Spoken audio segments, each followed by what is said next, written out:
Yo quiero hablar sobre este proceso de cómo tener éxito para publicar una revista teniendo como base tres aspectos. Uno, mi experiencia como autor. Dos, mi experiencia como evaluador. He evaluado artículos para diferentes revistas. Eso me da a mí muchos elementos para comprender y poder comparar los estilos de escritura, identificar dificultades y, por supuesto, poder dar recomendaciones y sugerencias, digamos, más centradas en la evidencia. Y el tercer aspecto sobre el cual apoyo esta presentación es mi experiencia como formador de profesores, sobre todo en el seminario de investigación educativa. Creo que muchos de los profesores que han ofrecido este seminario saben que por lo general no solamente se trata de hablarles a los estudiantes de qué es la investigación, cómo formular un proyecto, sino que además los acompañamos a que formulen su primera propuesta de proyecto.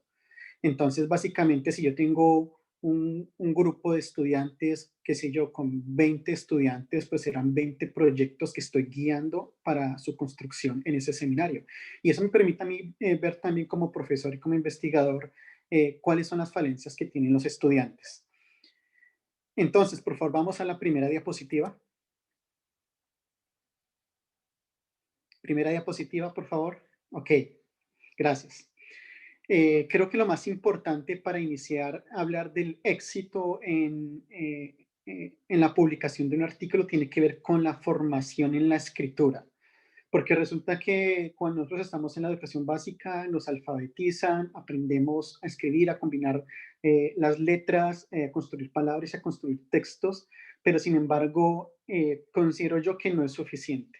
No es suficiente porque la experiencia nos muestra que tenemos grandes dificultades para escribir, pero resulta que cuando uno va a la educación secundaria, le dicen a uno, usted no sabe escribir, usted debe haber aprendido a escribir en la educación básica. Se acaba la secundaria y luego va uno a la educación profesional. En la universidad le van a decir a uno lo mismo, usted no sabe escribir, eso debe haberlo aprendido en su colegio.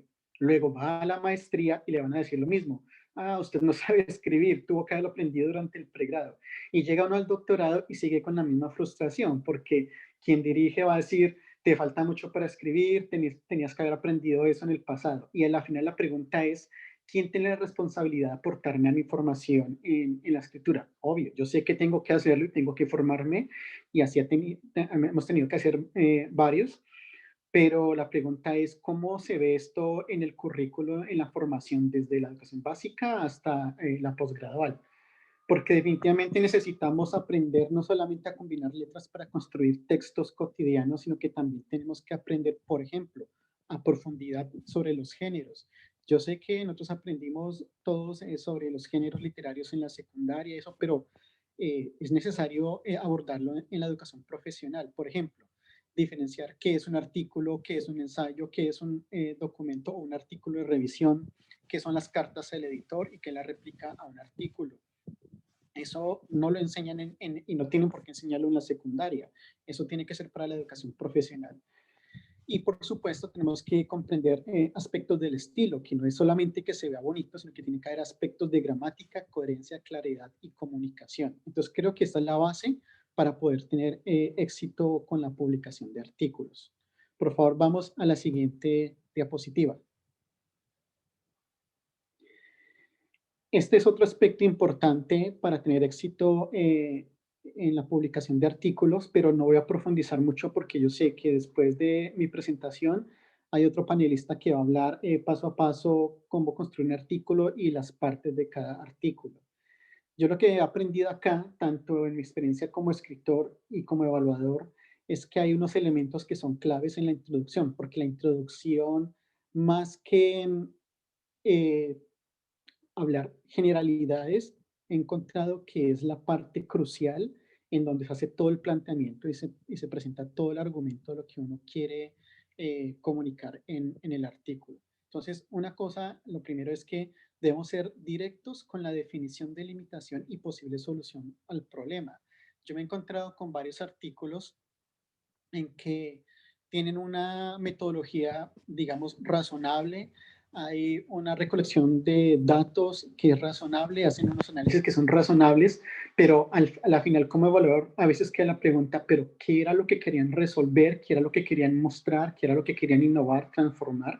Y digo, bueno, eso está interesante, metodológicamente hay unos resultados, pero ¿hacia dónde iban? Entonces, eso es clave en la introducción. También es clave el estado del arte. El estado del arte no es una asociación de resúmenes, eso no es un estado del arte. Un estado del arte es una construcción, es un estudio analítico del campo de investigación porque pretendemos identificar aspectos del avance del campo de investigación. Es sintético porque también identifico tendencias, identifico digamos, aspectos en los cuales se ha avanzado. Es crítico y también apunta hacia un aporte. ¿Por qué? Porque el estado del arte no es solamente decir, revisé muchos artículos y hablan de esto, sino que a la final me está diciendo a mí, ¿cómo está el campo de investigación? ¿Cuáles son esas falencias, esos vacíos, esas cosas sin resolver? ¿Y en dónde me ubico yo en ese campo de investigación? Ahí es donde yo voy a decir, sí, en este vacío, en este faltante, en esto que no está claro, aquí es en donde yo voy a trabajar y esto es lo que yo voy a hacer. Entonces, por eso el estado del arte también aporta a justificar mi investigación y por tanto mi artículo. El otro aspecto es ser claros y directos con el aporte, es decir, sí, ya encontré que hay un vacío en el campo de investigación, también sé que hay unos datos preliminares que me muestran quizás si es un problema práctico, pero también tengo que ser claro en qué es lo que yo voy a hacer, cuál es mi aporte. Y definitivamente, para tener éxito con un artículo necesitamos de pares amigos que nos lean, que evalúen y que nos hagan sugerencias. Eso es vital. Alguien que nos lea, incluso para quienes están haciendo maestrías y doctorados, mi experiencia me ha mostrado que aunque las personas que nos dirigen son expertos, saben mucho, hay un momento en que uno se enfrasca con quien está dirigiendo la tesis y no avanza y hay que buscar personas diferentes que le lean a uno, que le lean con todo el rigor, con toda, digamos, la transparencia y que hagan sugerencias. Eso es necesario antes de enviarlo a una revista a que lo evalúen, digamos que los evaluadores oficiales. Por favor, siguiente diapositiva. Em, Aquí quiero hablar de las diferencias culturales, tradiciones e injusticias que se presentan. Esto tiene que ver más con mi experiencia como autor. En la parte izquierda ustedes ven que tengo una serie de elementos que he identificado en las revistas de Canadá, Estados Unidos, Reino Unido y Europa, que principalmente puede ser, como digámoslo así, ese mundo anglosajón para publicar y encuentro yo muchos aspectos que son importantes a la hora de querer enviar un artículo. Primero, que hay unos estilos de escritura. Definitivamente hay diferencias, los he podido identificar también como evaluador. Nosotros en Latinoamérica tenemos unas epistemologías, tenemos unas formas de escribir, unas formas de comunicarnos que al ser diferentes de las del mundo anglosajón puede existir un choque. No estoy diciendo que nuestras formas de comunicación y nuestras epistemologías no sean válidas, simplemente son diferentes. Entonces, si yo quiero meterme en el campo de las revistas que comunican en inglés, también tengo que comprender la forma y la lógica en que ellos escriben. Nosotros, por ejemplo, es muy común que vayamos de lo general a lo específico y yo eso fue lo que aprendí desde el principio en mi proceso de escritura, que les digo que fue muy autodidacta. Leyendo los artículos uno comienza a ver cómo a veces los autores comienzan a decir en el mundo, la situación, la política, todo eso está muy bien, pero comienza siendo muy general y ya al final de la introducción dicen y por todo esto es que el problema es este y vamos a solucionarlo así. Resulta que en estas revistas tienen otras culturas y otras tradiciones. Y eso incluye escribir de otra manera, y es empezar por ser contundente con respecto a cuál es el problema que se va a abordar y qué es lo que posiblemente se va a hacer al respecto, y ya después empezar a desarrollar todo el argumento. Otro aspecto es el lenguaje y los significados. Nosotros, por supuesto que tenemos muchas palabras para decir muchas cosas, pero a la hora, por ejemplo, de enviarlo a una revista internacional, tenemos que mirar que el lenguaje sea más estándar y que sea más internacional. A veces muchos conceptos, muchas palabras o muchos significados pueden ser locales y pueden ser un obstáculo para que los evaluadores comprendan lo que yo quiero comunicar y, por supuesto, para que el público entienda lo que yo quiero comunicar. Otro aspecto es que definitivamente se privilegió a ciertas epistemologías. A veces, por ejemplo, las revistas son muy estrictas en cuanto a las muestras, que tiene que ser un número considerable de datos, que no se aceptan estudios de caso, muchas no aceptan sistematización de experiencias, muchas, no estoy diciendo todas, pero sí hay muchas que prefieren, por ejemplo, los estudios cuantitativos. Entonces, eso hay que tenerlo en cuenta. También hay un privilegio a ciertas fuentes e idiomas en las citas y referencias. ¿A qué me refiero con esto? A mí me ha sucedido en que yo envío un artículo y me han rechazado de entrada porque me dicen, lo que pasa es que en sus referencias hay muchos artículos o textos que no están en inglés. Entonces, en esa medida, sugerimos que mejor publiquen en su región, no es algo internacional. Y es cuando uno se pregunta, ¿qué entienden ustedes por internacional? ¿Cuando todo está en inglés o cuando yo miro artículos de diferentes países en diferentes lenguas? Y si tengo un artículo con referencias en español, inglés, portugués y más lenguas, diría yo que apunta más a esa diversidad, esa internacionalidad. Pero bueno, no todas son así. Algunas cada vez dicen, bueno, entendemos que hay otro mundo, hay otro tipo de comunicaciones, las validamos, pero le piden a los autores que hagan una traducción del título. Entonces, por favor, y la norma APA ya lo dice, traduzca entre, no sé, corchetes cuadrados, ponga el título más aproximado en inglés de lo que usted está haciendo referencia acá. Otro aspecto que es muy común en estas revistas es el privilegio a los productos de proyectos, es decir, si el artículo está derivado de un proyecto de investigación eh, que ha sido financiado, puede ser por las universidades, pero sobre todo por agentes externos, sobre todo el Estado, entonces dicen, ok, vamos a recibir su artículo. Pero si el artículo, por ejemplo, es el producto de la reflexión de una práctica docente, digamos, rigurosa en la que tuve una experiencia como docente, he analizado lo que pasa con mis estudiantes, sin necesidad de tener un proyecto financiado con muchos miles de dólares o millones de dólares. Yo puedo hacer un artículo y puedo hablar de ello de una forma muy rigurosa, pero como no está vinculado a un proyecto financiado y no está soportado por una agencia que financia, entonces muchas veces no reciben los artículos. Y también hay un privilegio respecto a los perfiles, porque entonces algunas revistas dicen, no, nosotros no estamos buscando artículos, nosotros encargamos los artículos y por supuesto que están encargándoselos a cierto tipo de personas que ya tienen un recorrido, que son reconocidos y que están asegurando que van a leer el artículo, que van a comprar el artículo cuando son de editoriales privadas y que por supuesto van a citar el artículo. Entonces, casi uno que siente que como uno no es famoso, entonces no le van a recibir el artículo. Y de hecho uno encuentra que a veces cosas que le dicen a uno que le hacen falta en el artículo de uno o que no son suficientes, uno dice, oiga, pero si estoy leyendo un artículo de tal autor y este autor no está poniendo datos, sino está hablando de su experiencia, ¿por qué sí le aceptaron el artículo y a mí no?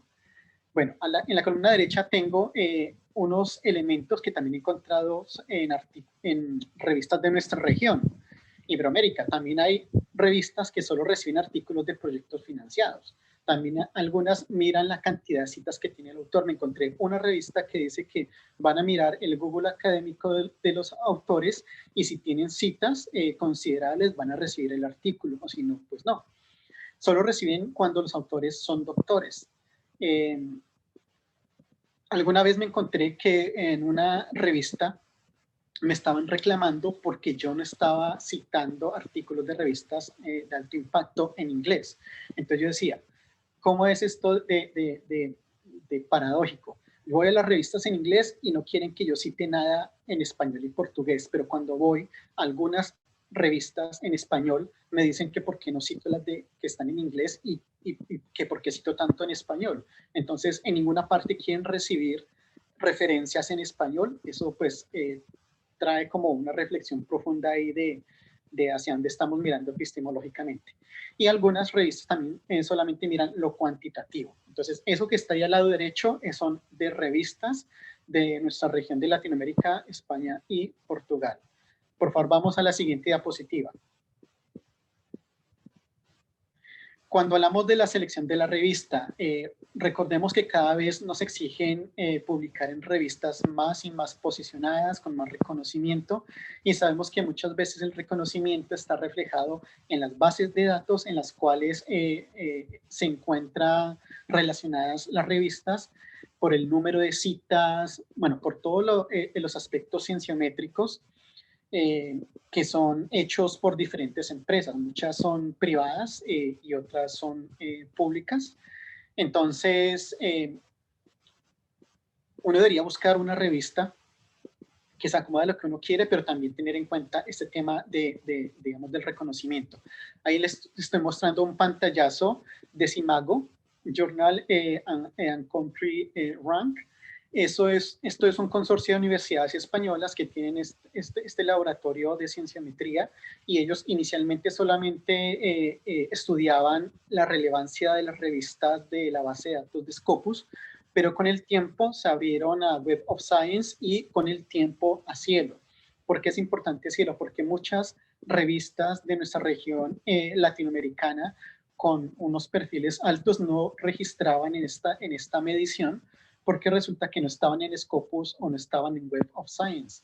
Muchas veces las revistas prefieren no pagar bases de datos o afiliaciones que sean privadas o que las consultas sean privadas. Y entonces, por ejemplo, en el caso de Cielo, son de libre acceso. También encuentro yo una regularidad muy interesante, es que la gran mayoría de revistas de nuestra región iberoamericana pertenecen directamente a las universidades y son de libre acceso. Y la gran mayoría de revistas del mundo anglo son privadas, puede ser de las universidades, pero están administradas por las grandes editoriales y son de pago. Entonces, aquí vemos el ejemplo de unas revistas, ahí dice Latinoamérica, en la sección, en el campo de la educación encontramos las tres primeras revistas, una de Colombia, una de Brasil y una de México. Entonces, en el nombre de la revista vemos como un símbolo anaranjado, un circulito, eso significa que es de libre acceso porque es como un candado abierto. Entonces, esas revistas son de libre acceso. Entonces, yo ahí debo decidir en dónde yo quiero publicar y puedo ver que incluso revistas de libre acceso están ya rankeadas en este tipo digamos, de bases de datos. Vamos por favor a la siguiente diapositiva. Esto es muy importante porque la selección de la revista implica muchas cosas para tener éxito con la publicación.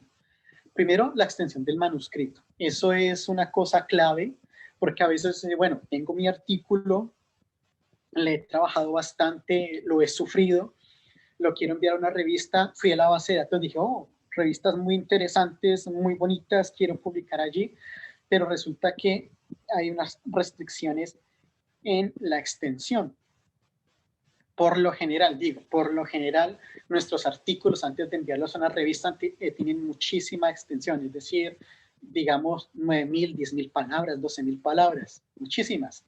Porque nosotros, digamos que en general, un autor a veces tiene que tomar decisiones sobre qué es lo que quiere comunicar y qué es lo que no, y renunciar a ciertas cosas. Eso nos cuesta. Entonces, cuando yo miro una revista, entre más ranking o más reconocimiento tenga la revista, mayor restricción hay en la extensión. Entonces, por ejemplo, hay revistas de muy alto perfil que dicen solamente publicamos artículos de 5.000, 6.000 palabras. Y dice, oh Dios, eso es muy poco y tendría que quitar la mitad de mi artículo. Otras dicen 7.000, digamos que más o menos el estándar de Iberoamérica está alrededor de las 8.000 palabras. Hay unas de un poco menos, hay unas de un poco más, pero en general está el promedio en 8.000 palabras.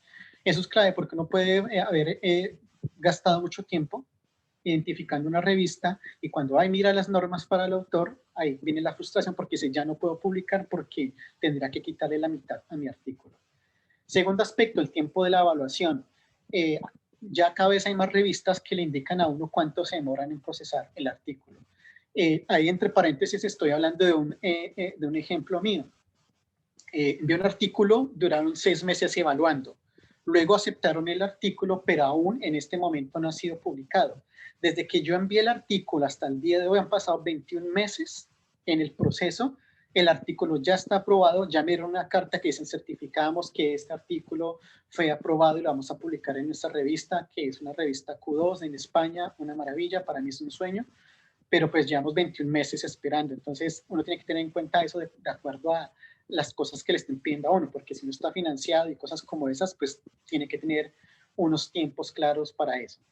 Las temáticas también sucede porque a veces uno de pronto por título identifica una revista, parece bien, pero cuando uno va y mira las condiciones, pues resulta que a veces la temática es muy cerrada. Entonces uno dice, bueno, perdí el impulso de enviarlo a esta revista porque no se ajusta o yo no me ajusto a esa revista. Otro aspecto es la posibilidad de que sea una revista de libre acceso o de pago. Con el libre acceso me refiero a revistas cuyos artículos estén libres para el público, pero también que no haya que los autores no tengamos que pagar.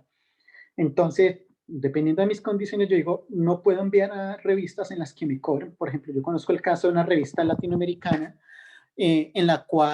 para la cual hay que pagar $50 por página.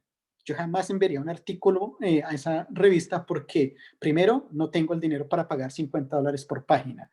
Y segundo, porque además de esa revista hay al menos otras 100 revistas a las cuales yo puedo enviar que están rankeadas y que no me cobran. Entonces, eso lo puedo elegir cuando miro en la base de datos y me fijo en cada revista. Entonces, hay unas que le cobran al autor o que le cobran a los lectores. Sin embargo, ahorita hay una tendencia en las editoriales privadas y las revistas de pago que algunos no lo vemos con buenos ojos y es que le dicen a los autores, ok, normalmente el autor o la autora no tiene que pagar absolutamente nada, pero nuestra revista es de pago, es decir, los lectores tienen que pagar por los artículos o tienen que estar con universidades que pagan membresías. Sin embargo, si usted desea que su artículo sea de acceso abierto, usted debe pagar por ese artículo. Entonces, los autores deberíamos pagar alrededor de lo que yo he mirado, van desde los $500 hasta los $3,000. Entonces, dependiendo de la revista, uno dice, bueno, yo quiero que todas las personas puedan leer mi artículo libremente sin tener que pagar, entonces yo tengo que pagar los $3,000 que me pide la revista. Entonces, hay que tener cuidado con eso y mirar qué es lo que queremos y cuáles son nuestras posibilidades. Otro aspecto es los números que publican al año. Hay revistas que, como esto sea a mí, me aceptaron el artículo, pero dicen, le vamos a publicar en el número XYZ del año XYZ. A veces pronto uno dice, no, envié este artículo a esta revista, pero resulta que nada más tiene 2 números al año. Entonces, de pronto no hay un chance de publicar tan rápido. Digan, sí, le aceptamos su artículo, pero va para dentro de un año. Otro aspecto es que hay revistas monográficas que ponen una temática y pues si yo digo, encontré esta revista, me gusta, pero tiene temáticas específicas con editores específicos, pues ahí yo tengo una limitación. O tendría que estar yo pendiente de esas revistas monográficas, decir, oh, sí, esta revista publica en mi tema, voy a enviar allá mi artículo, pero pues en la limitante es el tiempo, ¿no? En que cuándo saldrá una revista monográfica que hable de mi tema para enviar el artículo. Eh, hay una gran cantidad, creo que la mayoría son de temática libre. En sí, somos educación, envíen todo lo que quieran y aquí miramos es la calidad de cada texto. Pero también existen revistas que son mixtas, tienen una parte monográfica con editores especiales y una parte de artículos libres. Entonces, eso hay que tener en cuenta. Y lo último, la administración, el ISSN y el origen. ¿Por qué? Porque la administración puede ser, digamos, una revista de una universidad, pero la administración puede ser una base de datos o una editorial privada. Entonces, yo tengo que mirar qué es lo que yo quiero, si me interesa la universidad, si me interesa la editorial, qué es lo que me implica cada cosa. También aquí hay una anécdota y es que, por ejemplo, uno a veces tiene ciertos intereses en ciertas regiones. A mí me interesa publicar en Alemania porque es la región en la que quiero continuar mi carrera profesional. Entonces, si yo busco revistas alemanas, pues yo espero, obviamente, que sean con un ISSN alemán. Pero me he encontrado que, por ejemplo, es una revista de Eslovaquia con un ISSN en Alemania, con un depósito legal en Alemania. O que, por ejemplo, la editorial privada que administra esa revista de esa universidad en Eslovaquia es Springer Holanda. Entonces, uno podría pensar o que es holandesa o que es alemana, pero resulta que el ICCN, cuando uno va y consulta, es de Eslovaquia. No tengo nada contra Eslovaquia, me parece un país increíble, quiero ir, pero cuando uno tiene un interés tiene que identificar ese tipo de cosas. Por favor, vamos a la siguiente diapositiva. Tiene que ver esto también con el tipo de revistas a las cuales nosotros queremos enviar y determinar si finalmente tenemos éxito o no. Y son las editoriales depredadoras. Esto es un tema, digo que controversial.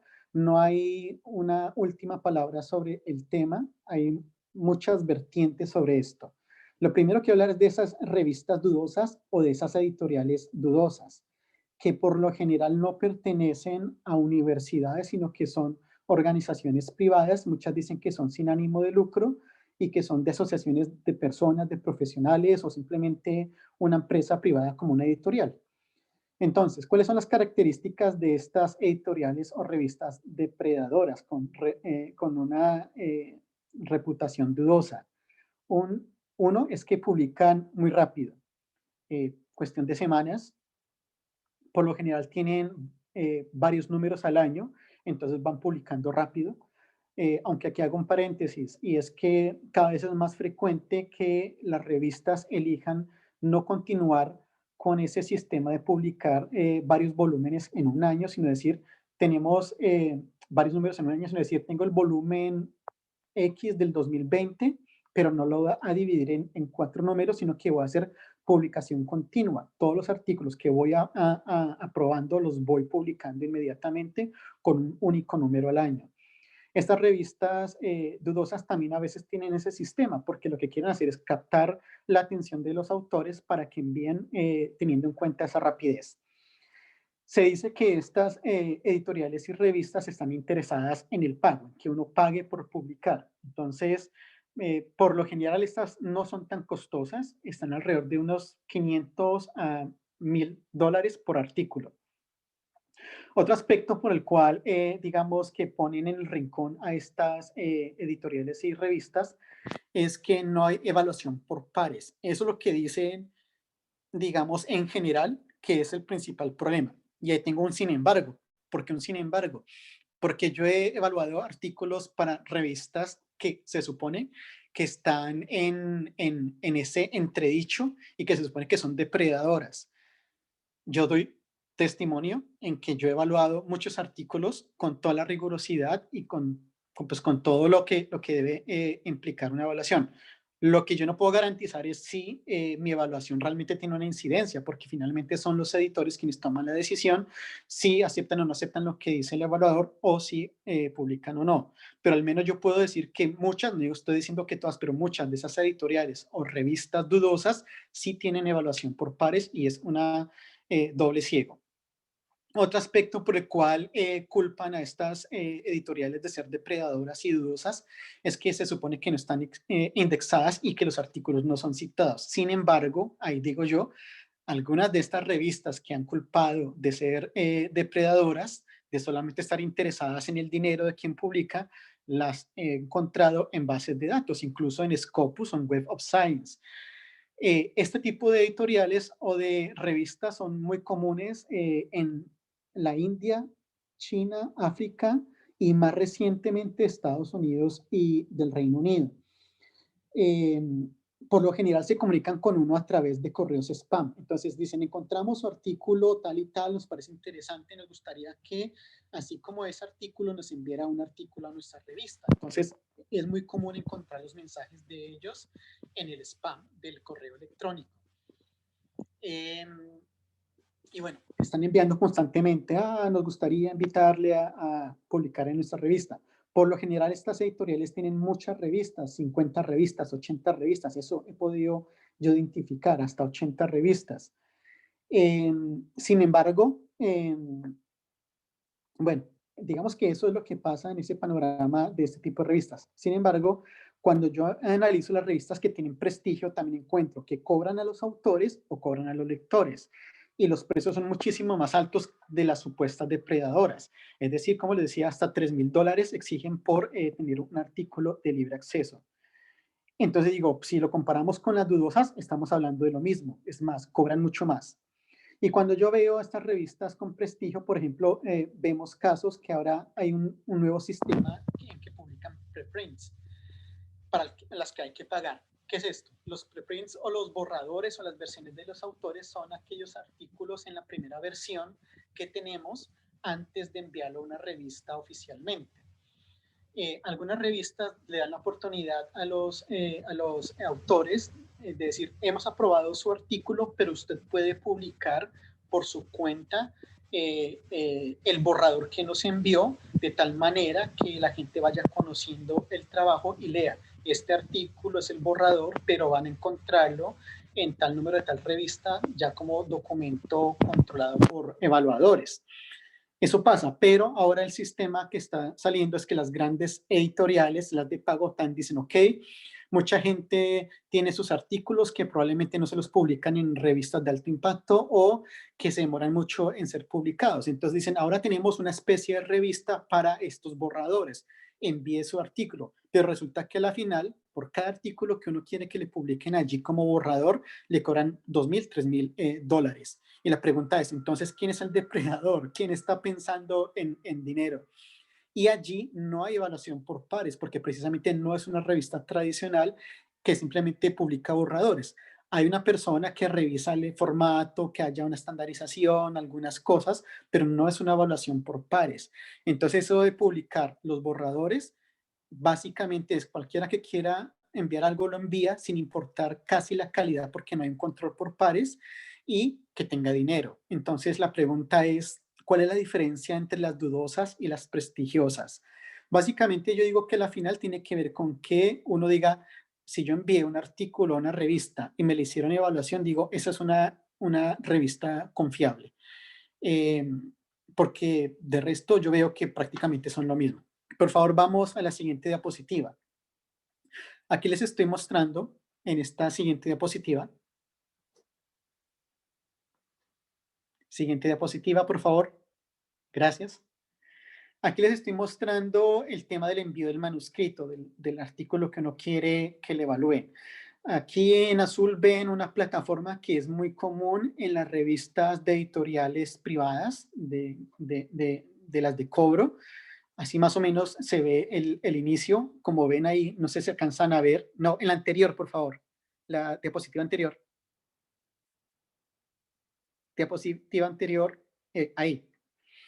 Aquí ven al lado izquierdo cómo se ve el ingreso a una revista de pago y se alcanzan a notar ahí como un circulito verde, es para el código, el código ORCID, que también las revistas cada vez más se conectan con el ORCID, que es un código universal para autores en el que se tiene un perfil y se tienen diferenciadas las publicaciones de uno.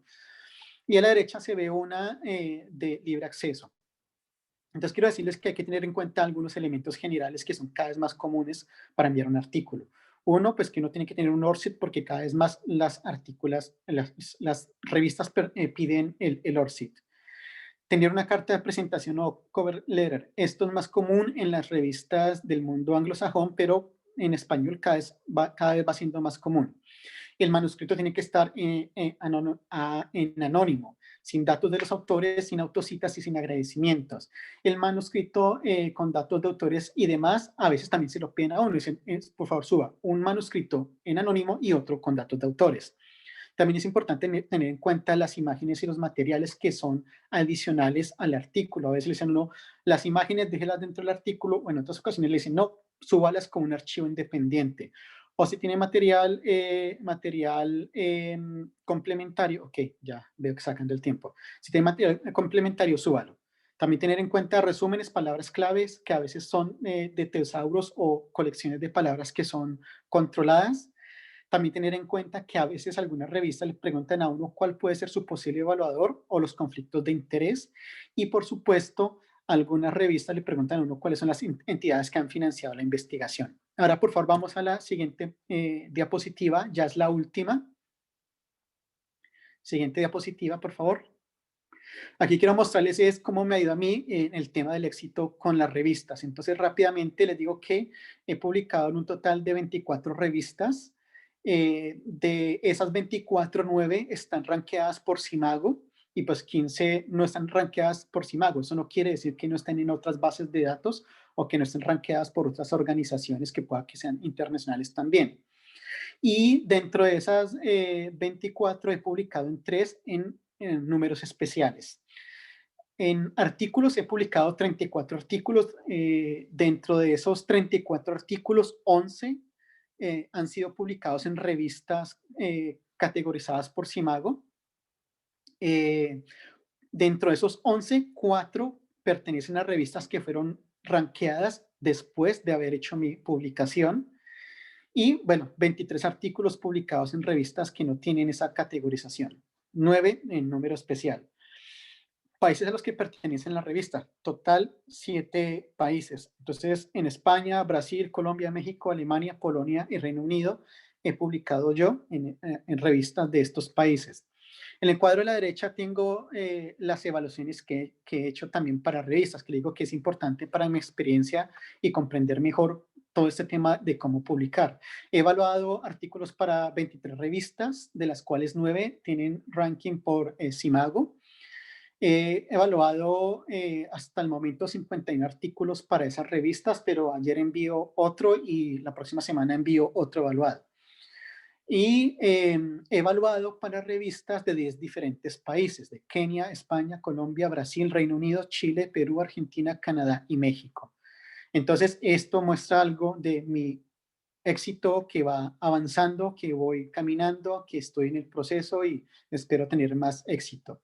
Eso es todo por ahora. Muchísimas gracias por escucharme. Entonces quedo atento a las preguntas. Al final pueden ver mi correo electrónico en la última diapositiva, por si alguien quisiera comunicarse. Gracias. Damos gracias al doctor Tovar e invitamos a nuestros participantes a realizar sus consultas a nuestro ponente, las cuales se pueden realizar en la sección Preguntas y Respuestas en la parte inferior de la pantalla.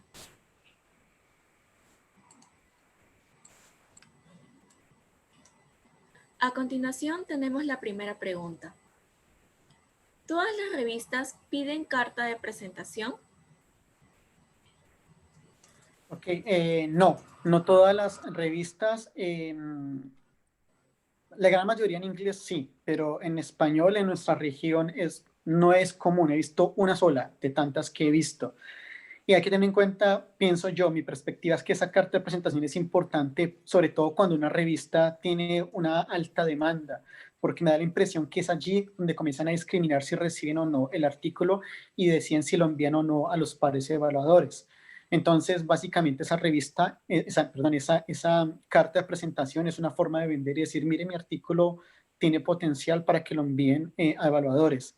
Entonces sí, hay que tenerle mucho cuidado a esas cartas de presentación. Muchas gracias, doctor, por la respuesta. La siguiente pregunta es, en la parte de la metodología de un artículo, ¿qué elementos son clave?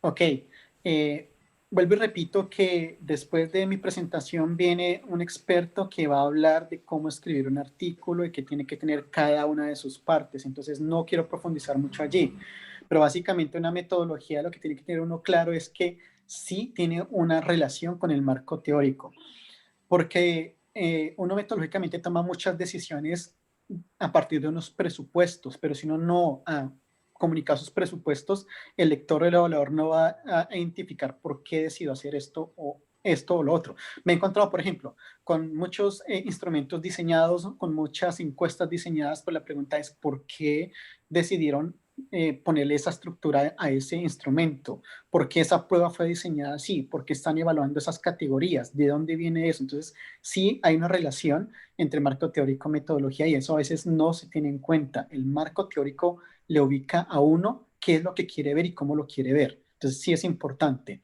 A veces hay personas que ponen eso en la sección de metodología, dicen vamos a ubicarnos o vamos a hacer nuestra metodología basados en esta teoría. Eso está bien y depende de la revista. Pero entonces una cosa clave es que sí tenga relación con el marco teórico. Una cosa clave es que eh, describamos y expliquemos por qué hemos hecho cada cosa. A veces nosotros de pronto es muy normal que tengamos todo en nuestra cabeza, pero el hecho que yo tenga eso en mi cabeza no quiere decir que los lectores lo entiendan. Entonces hay que ser claros a la hora de decir, voy a hacer esta encuesta, voy a hacer esta entrevista, voy a hacer esta intervención y toca decir el por qué, cuáles fueron los criterios para ello. No basta con decir, tengo un test que ha sido estandarizado, porque la pregunta es desde dónde decidió hacer las preguntas o formular las preguntas. Entonces, eso también es clave en la metodología. Y por supuesto, tiene que haber una coherencia en todo el texto, que si es cualitativa, que si es cuantitativa, que si es mixta, todo eso es válido, todo eso está muy bien, hay que ser muy claro con eso, pero también tiene que haber una coherencia, porque como les decía, a veces sucede que hay artículos muy bien en cuanto a metodología, muy bien en cuanto a resultados, pero la pregunta es hacia dónde querían apuntar con esto. Entonces no hay coherencia con ese supuesto problema que querían resolver. Muchas gracias por la respuesta, doctor Tovar. Siguiente pregunta. ¿Qué recomienda usted para iniciarse en ese camino de publicación de artículos? ¿Qué recomiendo yo? Primero, que los docentes universitarios trabajemos cada vez más en comprender que las disciplinas que nosotros estamos enseñando tienen una parte comunicativa. Eso es muy importante. Es decir, el conocimiento científico, tecnológico, humanístico, social no es solamente teorías, no es tampoco solamente aplicación, sino también una comunicación que es particular de ese campo. Entonces, primero los profesores tenemos que comprender y manejar la dimensión comunicativa de la disciplina que enseñamos para con ello orientar y formar a nuestros estudiantes hacia cómo comunicar en nuestra disciplina. Y lo segundo, empezar a participar en lo que no sé cómo lo llaman en Perú, pero en Colombia lo llamamos los semilleros de investigación, que son los grupos de estudiantes liderados por profesores para hacer esa iniciación a la investigación, empezar haciendo lecturas, haciendo seminarios en los que he leído un artículo, pero más que contar el artículo voy a hablar de la estructura. Entonces yo como estudiante leí este artículo, encontré que este es el problema, este es el estado del arte, esto fue lo que encontraron, este es el marco teórico, esta es la metodología con tales características. Entonces eso ayuda a comprender cómo se construye un artículo y pues empezar a iniciarnos con eso. Y definitivamente leer mucho.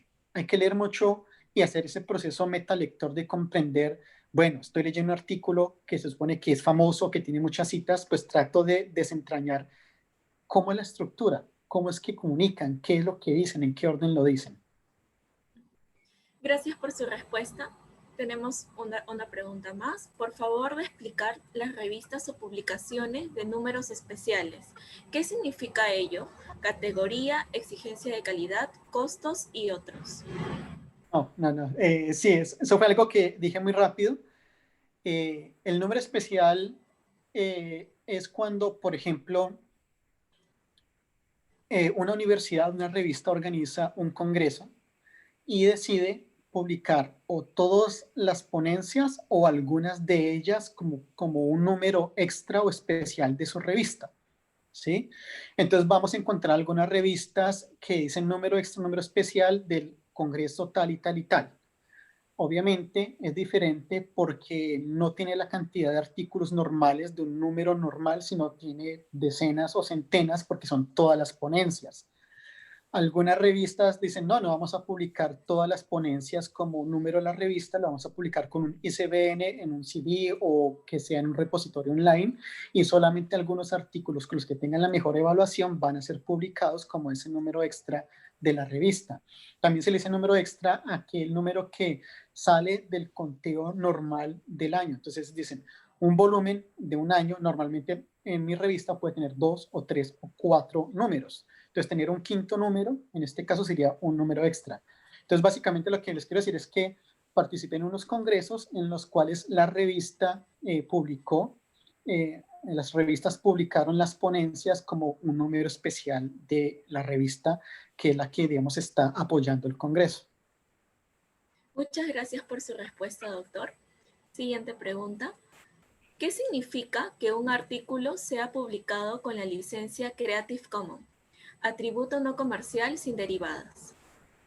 Bueno, yo no soy experto en eso porque yo no sé sobre bibliotecología, ni cienciometría, ni leyes, pero lo que he entendido es que tiene que ver con material que se publica, eh, digamos, de libre acceso, sin costo, que ni la revista cobra, ni los autores cobran, ni los lectores pagan, pero que también se está protegiendo los derechos de autoría y distribución, que se puede utilizar para la docencia, para la investigación, para la difusión. Cualquiera puede imprimir, cualquiera puede difundir o, digamos, depositar o colgar el artículo en cualquier lugar, página o repositorio, siempre y cuando no sea para usos comerciales. Es decir, yo puedo tener mi blog y decir, mire, tengo los artículos libres de la revista tal, los pongo aquí para quien quiera leerlos, siempre y cuando no esté cobrando por ellos. Es lo que yo entiendo a lo que se refiere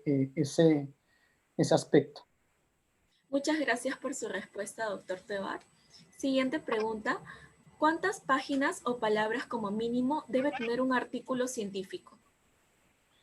Eso depende de las revistas, como les decía. Tenemos que fijarnos mucho en las normas para los autores. Porque, como les digo, hay revistas que dicen solamente publicamos artículos con 5.000 palabras. Otras dicen aceptamos abierto y libre lo que quieran. Entonces uno se pone feliz porque puede publicar todo. Pero como les digo, yo por experiencia de la región latinoamericana, el promedio son 8.000 palabras, incluyendo títulos en las diferentes lenguas, resúmenes en las diferentes lenguas, las palabras clave en las diferentes lenguas y todas las referencias. Entonces, desde la primera letra hasta la última letra, si da 8.000, es lo que está más o menos dentro del promedio de las revistas de la región iberoamericana. Gracias por su respuesta. Siguiente pregunta. ¿Tiene posibilidad que un artículo documental, es decir, no tiene trabajo de campo, sea aceptado para publicación para ciencias sociales? Una vez más, depende de la revista. De artículos se clasificaría como un artículo de revisión o un estado del arte, y cada revista tiene sus condiciones. Hay unas que dicen que definitivamente no los aceptan, como también hay revistas que exclusivamente se dedican a publicar estados del arte. Entonces uno tendría que mirar cuáles son las reglas, pero por lo general son artículos que deben tener menor extensión. Esos son los de 3.000, 5.000 palabras, no puede ser tan extenso. Algunas ponen límites en cuántas referencias están citando. Unas dicen mínimo 50, otras dicen 50 y no se pueden pasar de ahí. Entonces depende mucho de la revista, pero sí se puede publicar. Muchas gracias, doctor Tobar. También hacen énfasis en que a los usuarios les gusta mucho de que publiquen en español. Siguiente pregunta. ¿Cómo ve usted la recepción de Europa sobre las publicaciones en español aparte de España? Pues es que es complicado, porque aunque el español es una lengua europea, pues las revistas tienden a lo más general y a lo más abarcador que es el inglés, ¿sí? Claro que hay revistas, muchas revistas con las lenguas locales, que el alemán, que el portugués, bueno, francés, todas, pero las que son internacionales, pues apuntan el inglés.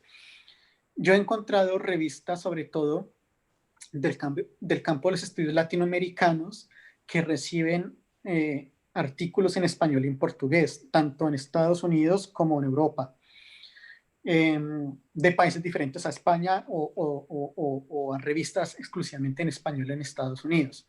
También algunas revistas dicen, ok, nosotros queremos ser más inclusivos, entonces queremos que además de tener un resumen en inglés, si es posible, usted por favor haga un resumen en otra lengua, porque queremos que otra gente también pueda leer al menos el resumen de su artículo, pero no es tan común. Entonces, pues sí, es limitado. Muchas gracias a nuestro ponente